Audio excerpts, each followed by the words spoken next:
History, find your direction. Assalamualaikum warahmatullahi wabarakatuh. Halo semuanya, perkenalkan saya Nur Pujiwanti. Nama saya Trisna Wardia. Kami dari kelompok 14 mata kuliah Ilmu Sosial dan Budaya Dasar akan berkunjung ke beberapa tempat-tempat bersejarah di kawasan Banten Lama.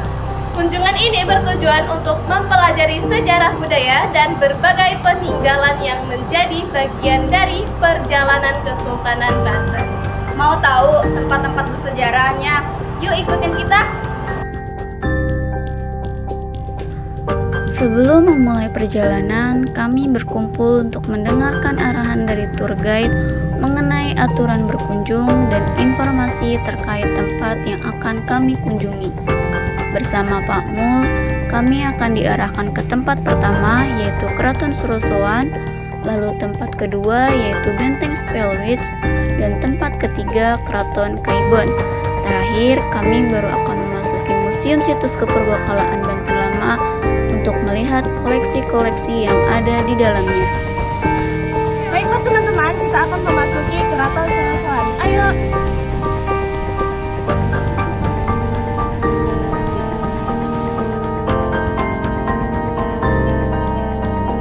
Nah, saat ini kita berada di Keraton Surosoan sambil mendengarkan tour guide menjelaskan tentang sejarah Surosoan. Keraton Surosoan diperkirakan dibangun antara tahun 1526 sampai 1570 saat pemerintah Sultan Banten yang pertama, yaitu Sultan Maulana Hasanuddin. Nama Keraton Surosoan memiliki makna filosofis yang erat kaitannya dengan kepemimpinan Kesultanan Banten.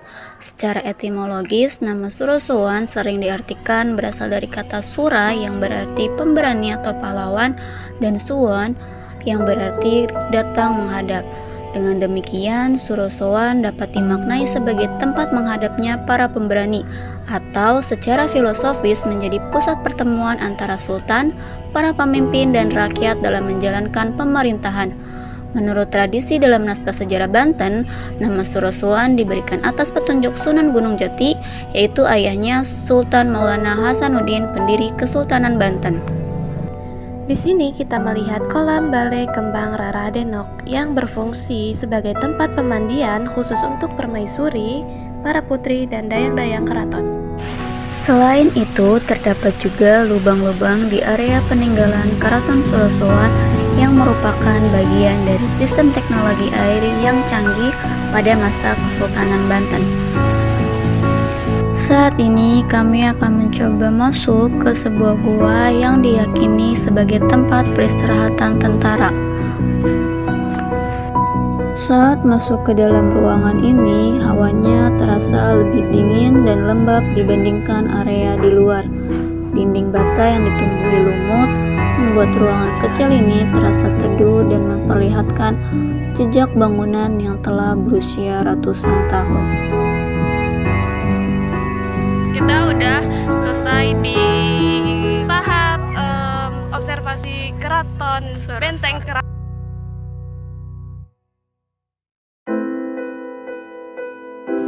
Baiklah, kita sudah sampai di Benteng Spellwitz. Setelah mengunjungi Keraton Surosoan, kami tiba di Benteng Spellwitz yang terletak di lingkungan Pamarichan, Kelurahan Banten, Kecamatan Kasemen, Kota Serang. Baiklah semuanya, sekarang saya ada berada di Benteng Spellwitz yang terletak di kawasan Banten Lama, Kota Serang, dan dibangun oleh VOC pada tahun 1682 sebagai pusat perdagangan dan pertahanan.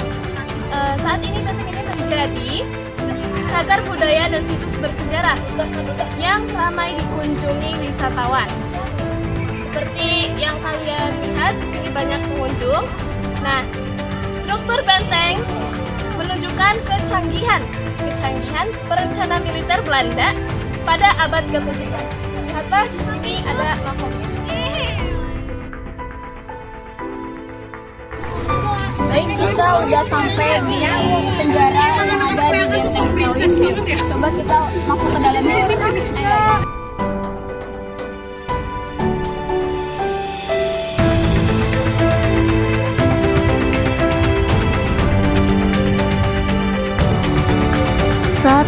Mencoba masuk ke dalam, hawa dingin dan aroma tanah basah langsung menyengat. Kami harus melangkah hati-hati melewati lorong sempit yang gelap karena ada anak tangga yang tidak terlihat.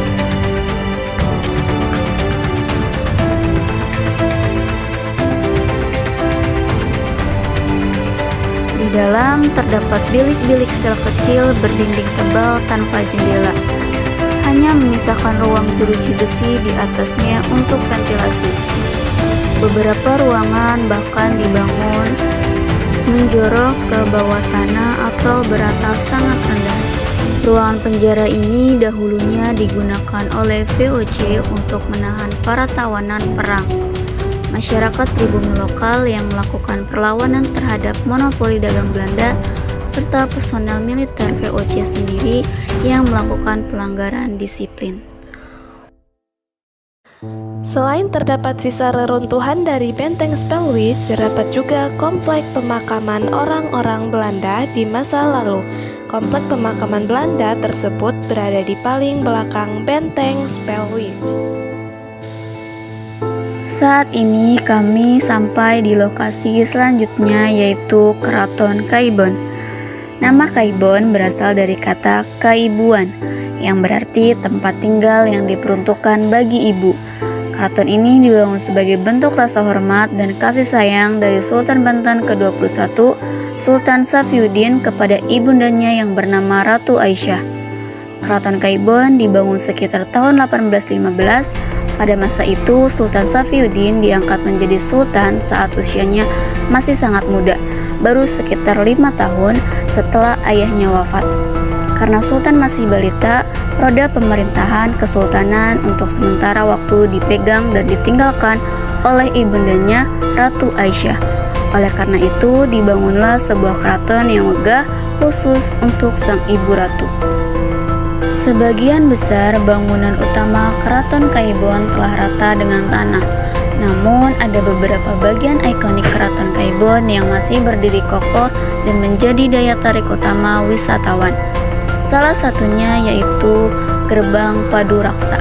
Gerbang tinggi beratap lengkung yang menghubungkan area depan dengan ruang utama tempat tinggal Ratu Aisyah.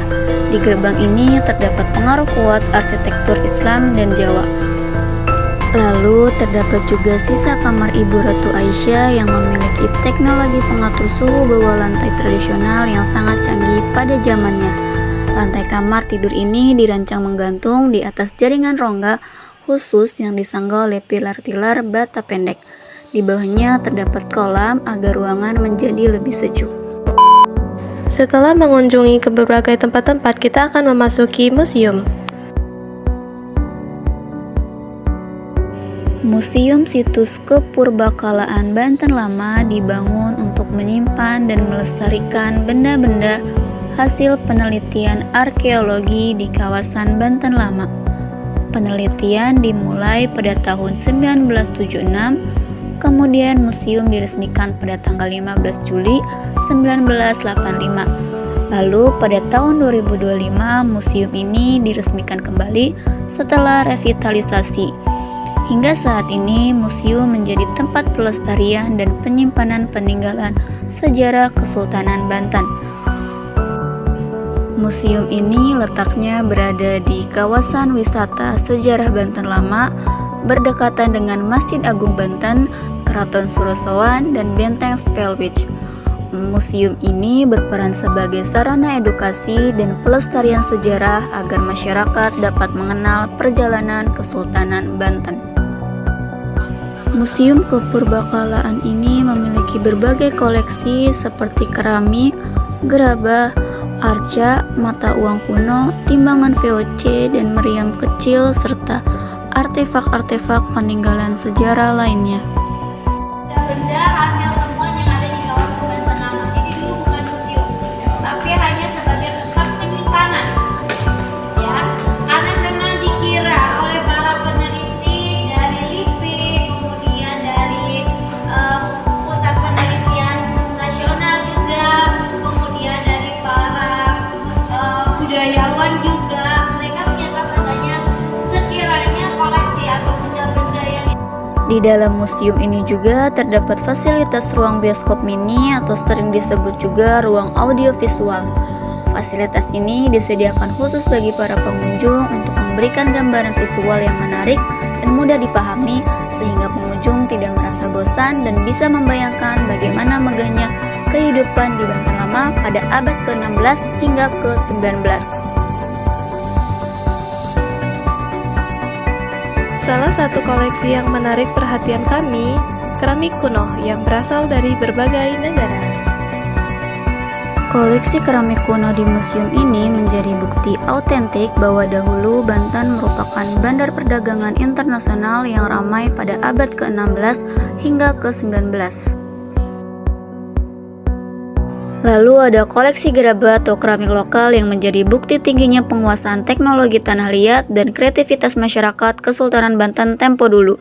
Berbeda dengan keramik impor yang halus, gerabah lokal ini bertekstur lebih kasar dengan warna khas merah bata atau coklat alami.